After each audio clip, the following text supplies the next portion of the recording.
something I almost forgot that I feel like is pretty important is the belief that all good comes from God, which, bet I agree with, and that all bad comes from the darkness or the enemy or Satan or the demonic. And so those can be things like sickness, strife, mental health issues, like bad things happening in your life.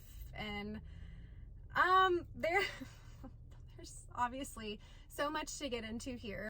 The belief is like praying that it would be on earth as it is in heaven, citing the like, what you bind on earth shall be bound in heaven, what you loose on earth shall be loosed in heaven. I don't know what I think about a lot of this stuff. I just know that the fruit was no bueno, and so I don't subscribe to that like dogmatic way of viewing it at all anymore. The ruling theology was, like Christ has given us all authority and all dominion, and like over spirits and principalities and the darkness and yada, yada, yada. And like, I'm all about Christ's authority, his power in and through us, giving us authority. I just want to do a little bit of charismatic math for you. Okay, so if Christ has given us all dominion and all authority and all power over darkness, and things like depression, anxiety, cancer, mental health issues, poverty, like all sorts of things are like darkness and from the devil or from demonic influences. How much pressure is that to be able to effectively reign supreme over those kinds of things? In addition to that, don't even get me started with the battlefield of the mind. There's a belief that like demonic influence is responsible for many like darker thoughts. And in order to exercise your dominion and authority over darkness, that would require you going through some inner healing so that you can hear God more clearly and be more powerful. That kind of sets you on a journey where just by default, you're pretty vulnerable and needing help from someone who is spiritually discerning and like has the gift of deliverance or has a ministry. So there was a lot of like referral to these, like mom and pop deliverance ministries, many of which without training or any background knowledge in mental and emotional relational health. And so it gets messy. You can imagine how that went for the LGBTQ plus community, or people with extensive trauma, or people with severe mental health issues. If you're supposed to win the battles in your mind, and there's a belief that like demonic influence is responsible for many like darker thoughts, it can be a really horrific experience just when you're vulnerable and trying to seek care and help. I experienced this kind of thing across multiple different states of the US, and the general consensus was the same. And I will also say that I had a couple of remarkably positive experiences with some inner healing prayer ministries, but those were affiliated with more reputable ministries with more training and more groundwork and foundation. But even those I do feel could benefit from further education about trauma, neuropsychology, the neurobiology of trauma.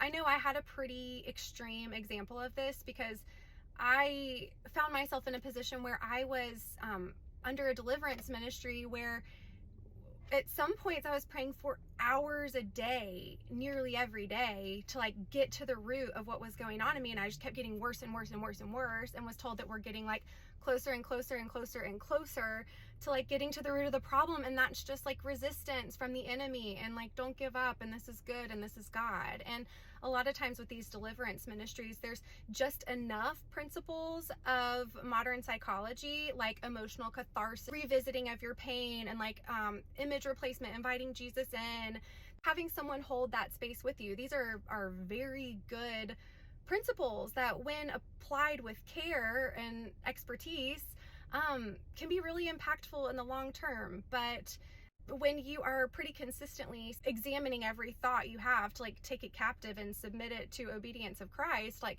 you're examining every thought of like, is this me? Is this God? Is this a demon? Like, I don't know what this is. And so you're getting so in your head trying to get to the root of this stuff. I feel like even though I had a severe case with how much I was being prayed with, or preyed upon, I know that so many people had it so much worse because what people were trying to pray away in them, like for me, it was just some elements of my personality and my experience.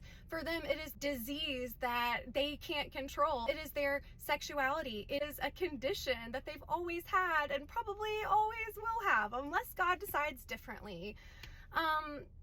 And the worst part is that all of this is being done in God's name. For example, God has revealed to me that you have a spirit of blank. God is saying that you have this blank going on. And so even to the point of like, God is revealing that you have repressed memories of SA from when you were a kid. And that's the root of what needs to be healed. So like false memory implantation, etc. So for those of you who get it, I am so sorry. And for those of you who don't, please just have lots of tender care and patience for people in situations that you don't understand, because a lot of times processes like those completely strip down a person's psyche to their core, and then they get built up into people that they're not. Hopefully in the near future videos, I'd love to break down like what is brainwashing versus mind control, talking about high control groups and narcissism in the church, because I feel like the church is it's an absolute breeding ground for narcissism. So yeah, we got a lot to get into. I'm also open to any feedback about hot topics you want discussed while I'm on this little adventure. So I guess the moral of the story is, I picked up the kids. Moral of the story is trust your gut, trust your intuition. If something doesn't feel right, listen to that.